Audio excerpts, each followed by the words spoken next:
Hello everyone and welcome back to our reading of Sasquatch, True Life Encounters with Legendary Ape Men. Or at least my copy says Sasquatch. Anyway, today's chapter, the Australian Yowie. Yes, Australia. If you're not familiar with it, you might not have seen this coming. Anyway, let's get started. The Hairy Fella. For many decades, the wooded hounds of eastern Australia have yielded reports of a creature that is sometimes called the Hairy Fella. It is now more properly termed the Yowie, a word that grew out of just one of the many Aboriginal terms for this creature in New South Wales. Other words from the various Aboriginal languages include Gulaga, Dulagal, Dulagal, Mingarin, and Jugabina. Aboriginal stories about this creature are diverse and often feature elements of the supernatural. For instance, the Dulugars of the Sugunbugan are not only inclined to kidnap human women for the purpose of mating with them, but they will do so by flying through the air. The Lialanji people have their own particular demon, the Quinkin, which they think is taller than a tree, while the Yaroma travels in pairs. Standing back to back and moving in a series of great leaps, they have mouths so large that they can swallow men whole. Clearly, these stories owe much to myth and folklore, but that does not mean that there is no basis of fact behind them.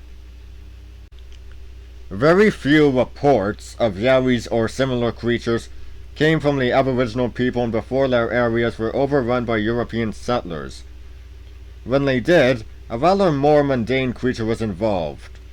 Black Harry, a leader of the Nganaral people, reported that in about 1847 he had seen a group of warriors attack and kill one of these creatures on the banks of the Murrumbidgee River. He said that the mysterious creature was like a black man, but covered all over with grey hair. By the time European settlers were moving into Aborigine lands during the 19th century, the picture had got a bit confused.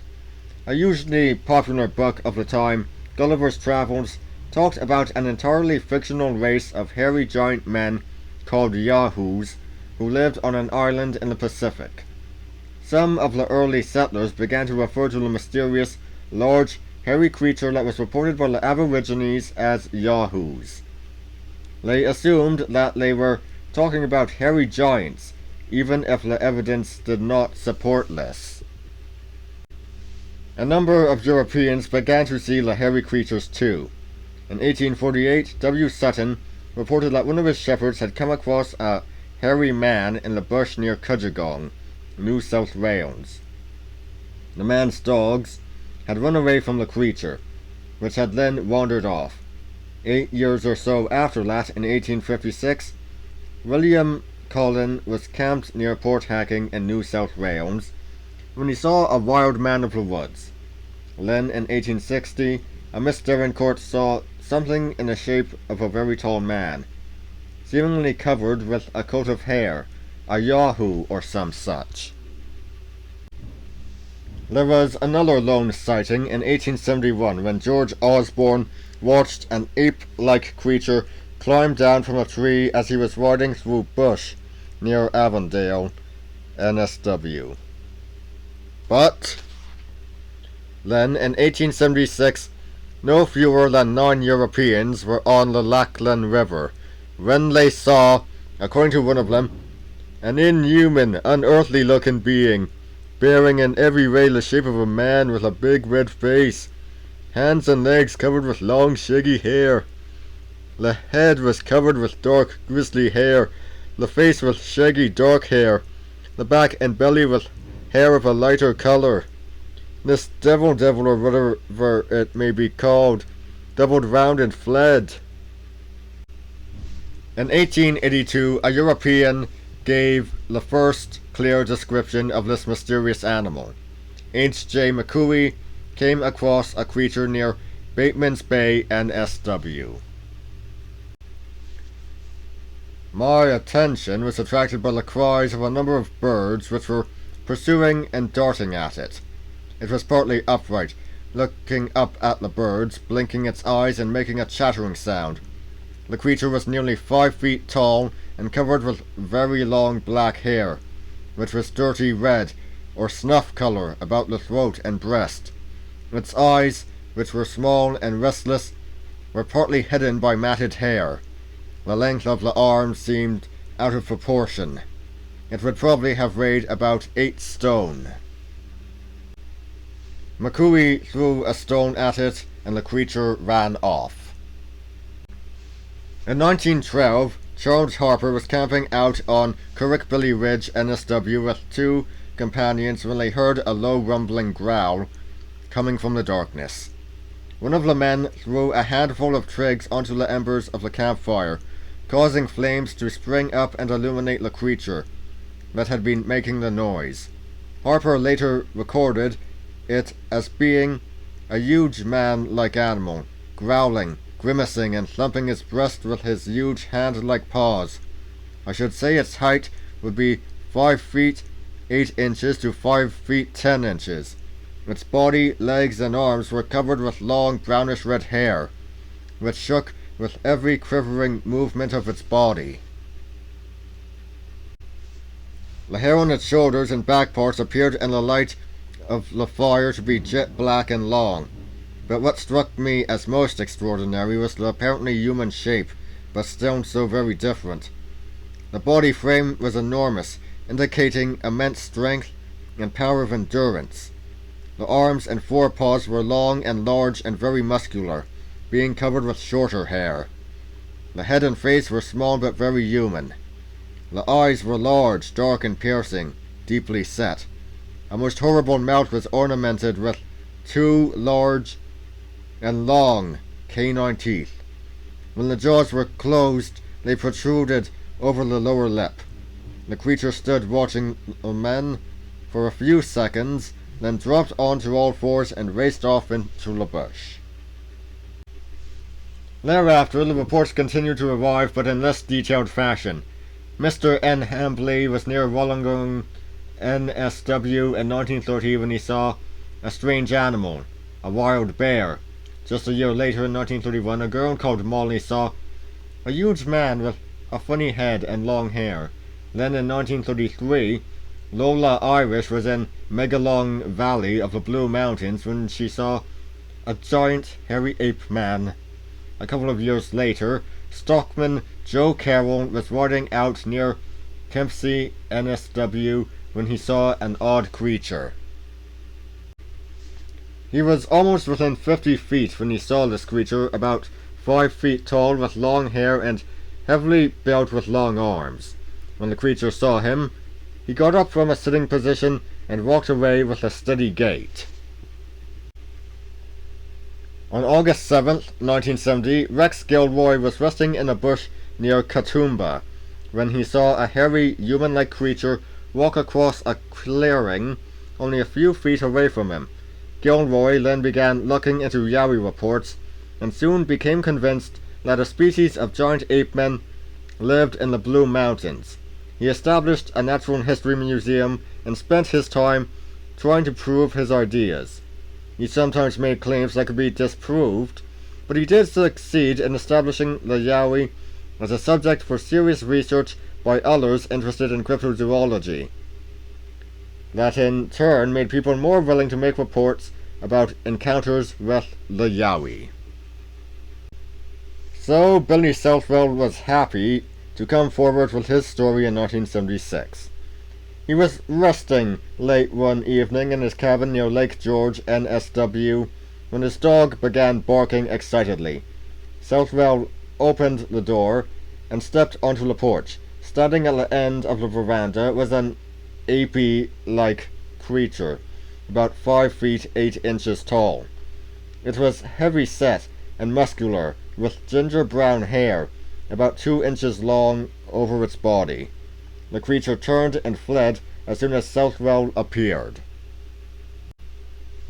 A year later, in May 1977, Jeff Nelson was driving near Torrey, NSW, when he saw a human-shaped beast well over 6 feet tall and covered in hair bound into the road from his right. It ran across the road and leapt over a fence to disappear into woodland. In August the same year, John Croker was riding a motorbike along a road near Talbingo, NSW, when he saw in the woods a human-shaped, hair-covered figure that looked to be about 9 feet tall. He rode off at speed but returned later with some companions. The creature had gone, but there were broken twigs and brush to show that something large had been there.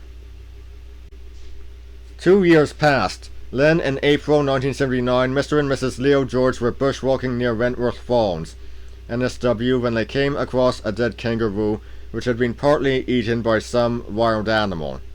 Looking around, they saw a shaggy grey creature around 10 feet tall moving off into the bush.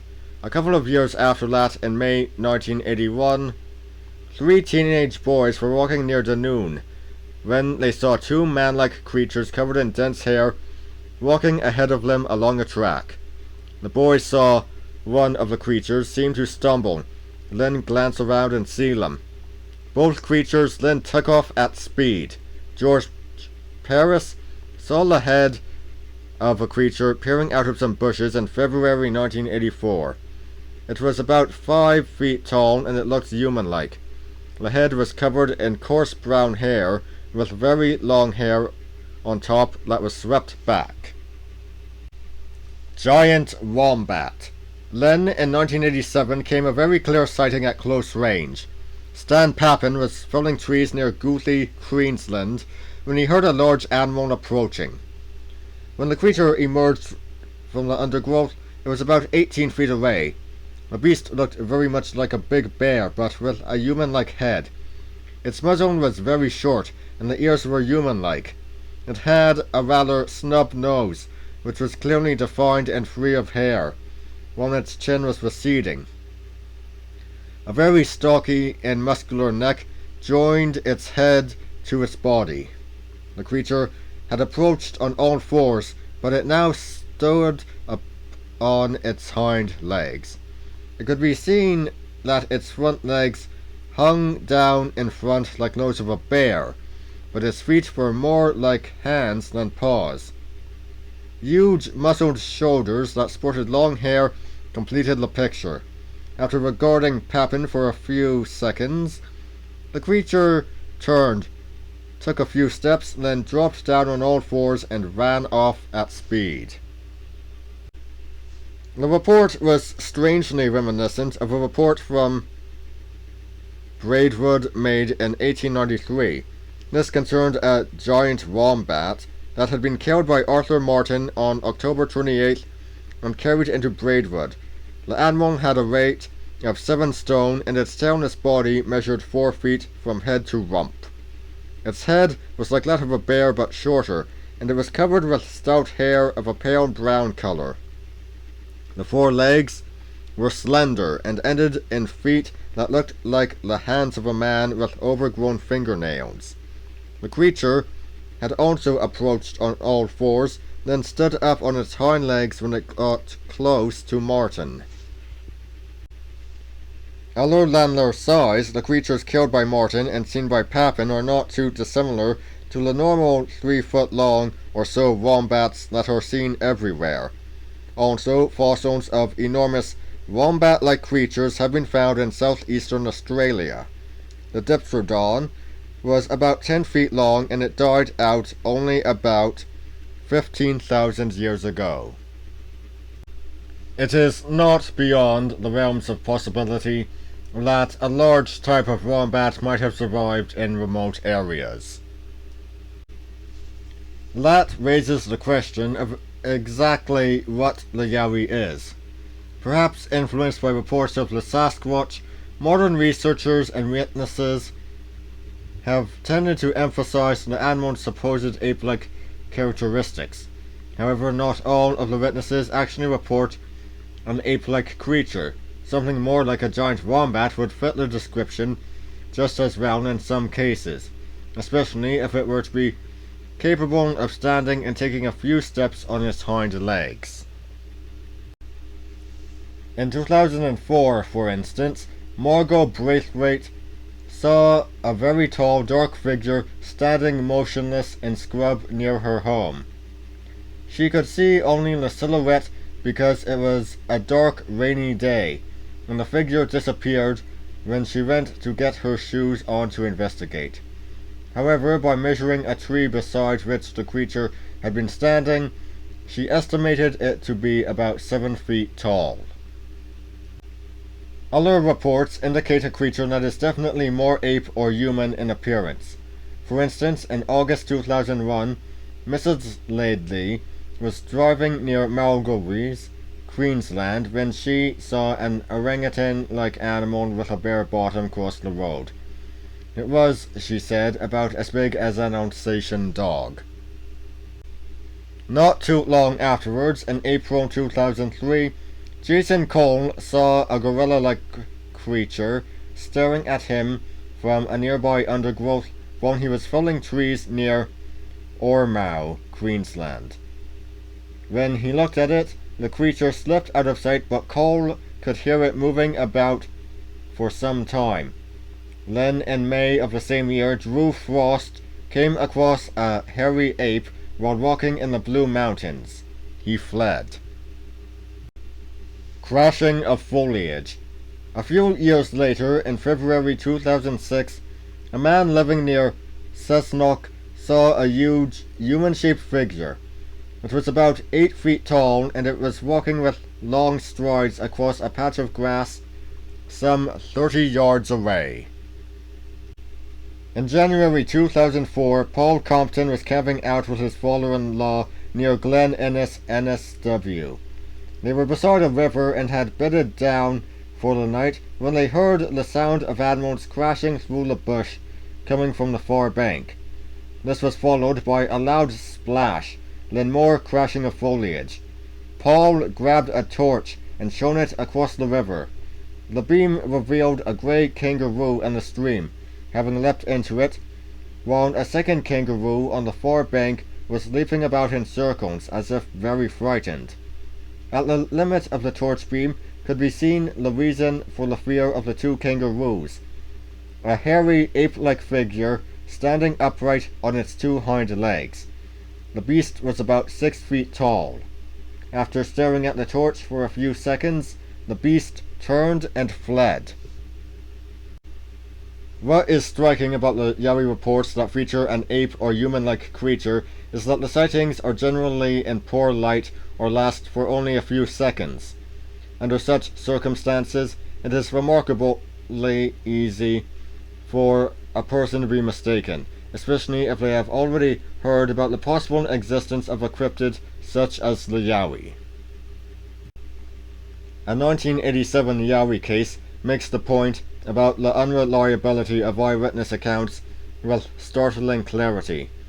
On February 22nd, the Brisbane Mail carried a report of a Yowie sighting. Frank Burns, Phyllis Kinney, and Mrs. Kinney's 4 grandchildren were motoring across the outback near Alice Springs when they stopped at a water hole for a rest. Mr. Burns lit a fire and began brewing up a cup of tea while Mrs. Kinney got out a picnic lunch and the children ran about playing games. Suddenly, a terrifying figure leapt out of a large, open-topped water storage tank. Mrs. Kinney later described the figure as a man-like animal, covered with hair and standing at least 2 meters tall. You can tell the difference between a man and a beast, and that was no man. There were some things that you just can't explain, that are just scary, and that was one of them. I nearly died. One of the older children said, "It ran like a gorilla. Its arms hung down at its sides, and it just sort of loped along. It had big eyes, a large forehead, and it was all red around the mouth." The family fled to their vehicle and drove off at speed. The last they saw was the Yowie trying to grab the back of their vehicle. They reported the matter to the police, then to the press. A few weeks later, the newspapers published a follow-up report from the police. 2 patrolmen were sent out to investigate and found the Yowie sitting by the side of the road. He turned out to be a completely human man, well known to locals. Franjo Jusevic was a Yugoslav immigrant who had taken to living wild in the area some years earlier. He survived by eating wild foods, eked out by alcohol and food bought at a local store with his social welfare money. He never talks to anyone when he comes in, the store owner told the press. He just takes his beer, whiskey, fruit and veggies, pays, and off he goes. The press described Mr. Jusevic as a desert hermit standing 6 foot 8 inches tall and 20 stone. He has hair everywhere and wears shorts and shirt, but sometimes goes naked. No doubt the desert hermit, who had presumably been bathing naked in the water tank, cut an alarming figure. Mrs. Kenny and her family were startled and frightened, especially when the apparition began walking towards them. They then leapt to the conclusion that what they were seeing was a ferocious Yowie creature. So they fled. Interestingly enough, though, the descriptions they later gave of the Yowie fitted Mr. Jusevic quite well. He was indeed a man-like animal covered with hair and standing at least 2 meters tall, and he had big eyes, a large forehead, and was all red around the mouth. What this incident proves is that people can be very easily mistaken in their conclusions and the interpretation of what they see. But this does not necessarily mean that the entire incident is worthless. Unfortunately, the majority of Yowie witnesses do not manage to get close to the creature in good visibility. When they do, the sighting can be explained by creatures much more mundane than a cryptid ape or a primitive human. The creatures seen by Stan Papin, Arthur Martin, and others could easily have been very large wombats.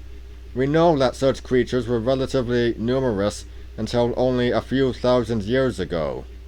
So it is quite possible that small numbers of them have managed to survive in the more remote regions.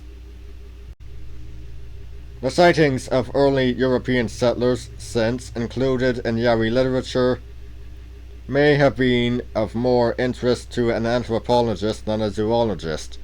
These early sightings tend to speak of a hairy man or a wild man of the woods, or something in the shape of a very tall man, seemingly covered with a coat of hair. The most obvious explanation is that these people did in fact see a hairy man. We know that Aborigines can have as much body hair as Europeans, so a very hairy male with long hair and a beard might appear rather odd if seen suddenly. We also know that some Aboriginal tribes imposed exile on malefactors or forced individuals to undertake rituals that might take them away from the tribe for weeks or months on end. Some Aborigines formed tiny religious groups that practiced rites that are now forgotten, some of them involving violence on their fellow humans. All these might account for hairy Aborigines behaving in an odd manner. None of this necessarily proves that the Yowie does not exist. The old Aboriginal tales of flying hairy hominids and the modern eyewitness accounts might be based on the existence of a very real ape-like creature, or perhaps a giant wombat. Yes, but who ever heard of a flying wombat? Anyway, that's all for today. I'll see you next time. See ya!